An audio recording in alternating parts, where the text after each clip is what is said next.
Bonjour à tous et bienvenue mes amis. Mes amis, je ne sais pas si la dernière interview ou réaction de Vladimir Poutine est directement adressée à Brigitte Macron, hein, qui nous a sorti en semaine un discours historique digne d'un chef d'État. Ce qu'elle n'est pas, n'est même pas élue, n'est même pas politique, mais soit. Ou entre parenthèses, elle nous a quand même sorti avec un petit peu de réflexion quelques jours après, mais une folie complète. Bon déjà, ce qu'elle annonce, elle le fait sans aucune preuve déjà de un.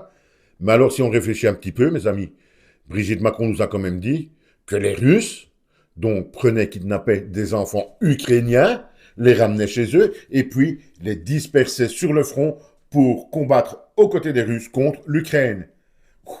Ouh, ça c'est stratosphérique. Le premier jour, on s'est énervé, on n'a pas réfléchi, mais ça veut quand même dire que pour elle, un pays donc en guerre avec lui va dans ce pays-là, prend des jeunes de ce pays-là, les ramène chez eux et puis les envoie combattre contre leur propre pays, contre leurs parents, leurs frères, etc. Ça ne tient pas la route, mes amis. Déjà, dès le départ, ça ne tient pas la route, selon moi. Ça n'a ni queue ni tête, comme l'on dit. Mais bon, elle l'a lâché publiquement et mondialement.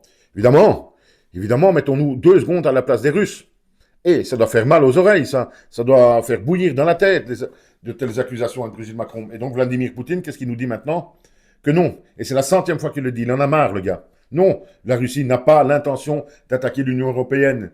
C'est une idée farfelue dans la tête de certains dirigeants, nous dit également Vladimir Poutine. Là, clairement, il pense à Emmanuel Macron, qui n'arrête pas de hurler partout, partout, partout, que la Russie pardon, est une véritable menace, qu'on n'échappera pas donc à un conflit armé d'ici 2, 3, 4 ans. On a même eu ce général des armées là, qui nous demandait d'être prêt à sacrifier nos enfants, etc. Ça doit taper dans le système des Russes, ça. Et là, Vladimir Poutine, il change un petit peu son discours par après, parce qu'il ajoute que si la Russie n'a pas, elle, l'intention d'attaquer l'Union européenne, si un jour, dit-il, l'Union européenne, elle, attaque la Russie, eh bien, Vladimir Poutine nous le dit, nous sommes prêts et ça ne durera pas longtemps. Ce sont ses vrais mots. Ça ne durera pas longtemps.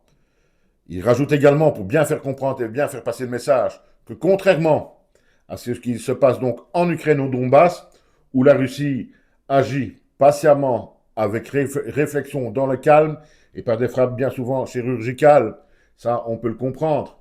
Là, le Donbass, pardon, c'est une province russophone où il y a une grosse majorité de Russes, et Poutine n'est pas fou, lui, au point de bombarder ses compatriotes. Ça, c'est une première chose. Et il ajoute donc que par contre, si l'Union européenne l'attaque, et là je pense sincèrement qu'il se dit qu'un jour ou l'autre, Emmanuel Macron serait bien capable, à mon avis, d'envoyer des hommes, des troupes françaises, en Ukraine sur le front.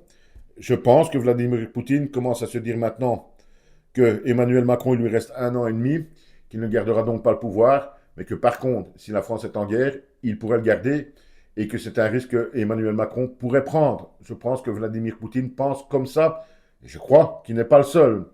Et là, il le dit clairement, et puis je vais vous laisser, si ça se le passe un jour comme ça, là, la Russie est prête et ça ne durera pas longtemps.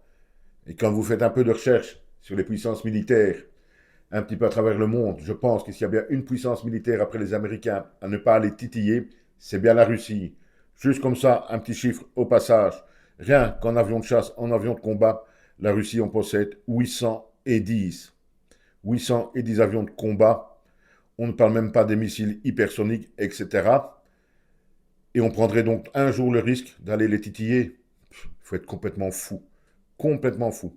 Maintenant, peut-être que j'ai mal analysé la chose, à vous de me le dire, mes amis, mais le Vladimir Poutine, là, je pense qu'il commence à en avoir jusque-là de certaines choses, de certaines déclarations et de certains chefs d'État de l'Union européenne et peut-être même plus particulièrement de Manu.